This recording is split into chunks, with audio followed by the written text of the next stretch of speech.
Welcome to God Seeker. This is Elizabeth Fulgaro.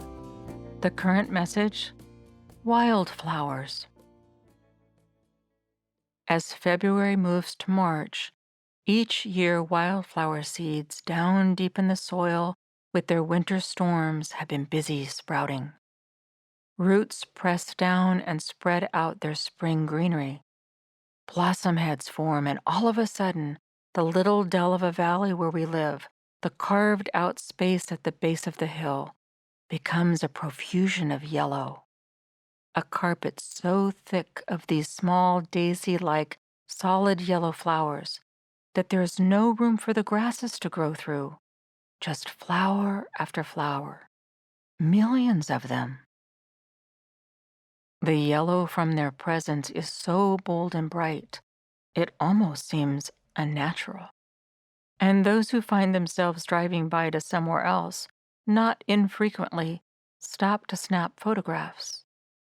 The first year we owned the home, I was completely overwhelmed by the sight of these flowers, too. I took morning walks through them where my sneakered feet got wet with the dew which hung on them, sparkling like clear teardrop diamonds. I would lie down fully in them, allowing myself to be overtaken by their fragrance and the coolness of the cushioning with which they surrounded my body. I love wildflowers. Ever since I was small and growing up in the Sierra Nevada foothills and walking up and over the grass-covered hills back and forth to the school bus with my brother, my favorite time of year has been May, when instead of their well-known and dried-out gold, these hills are an emerald green smattered with bouquets of royal blue lupin and brilliant orange California poppies. But what were these little yellow wildflowers? I had never experienced anything like this yellow carpet before. Unfamiliar with these, I looked them up. Lasthenia californica, a member of the sunflower family. Common name? Wait for it. California goldfields. Speechless. Are you kidding? Here I was, suddenly placed in a home, with the site of the start of the 1848 gold rush nearby, charged to create songs and books which help turn our attention to become God seekers instead of gold seekers.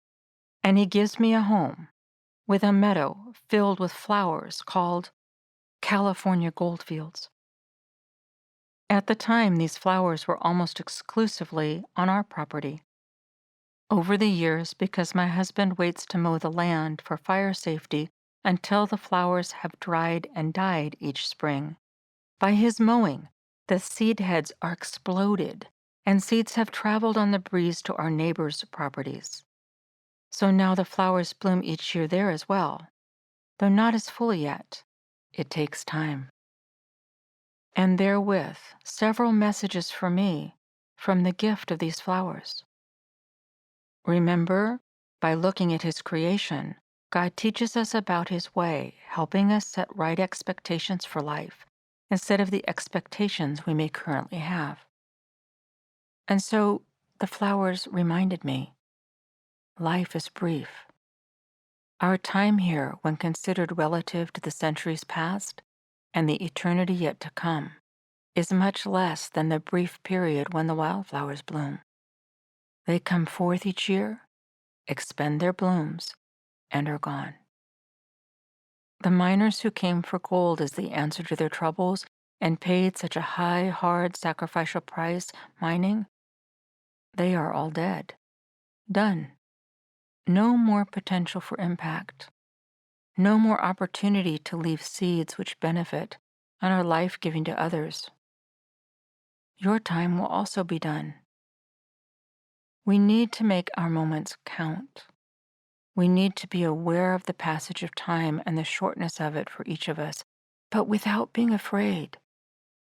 Certainly, we no longer need to fear death, because we understand it is the door to fuller, more real, more satisfying life. But we need to be aware of the brevity of this life. We need to be intentional with our time.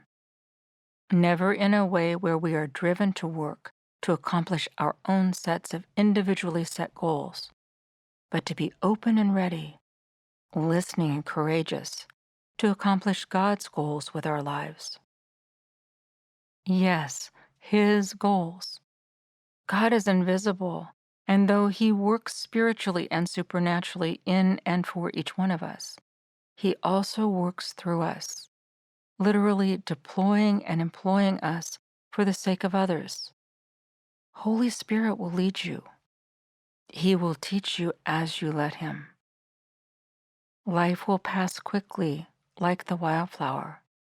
Whatever God is calling you to in this moment, be intentional about it. Seek to do what you think He is asking as He enables. You're a child, a toddler in comparison to Him in terms of what you can comprehend. So sometimes you may try something, but it is not yet His timing, so it won't work. But always seek to look and trust Him. Be His brilliant flower of great use for the season. He ordains you to be here. And remember, the acts of loving Him and loving others are the greatest and most impactful. Let's finish with some verses from the Bible, which are God's words to us. From Psalm 103, verses 13 through 17. Just as a father loves his children, so the Lord loves those who fear and worship Him with awe-filled respect and deepest reverence. For He knows our mortal frame.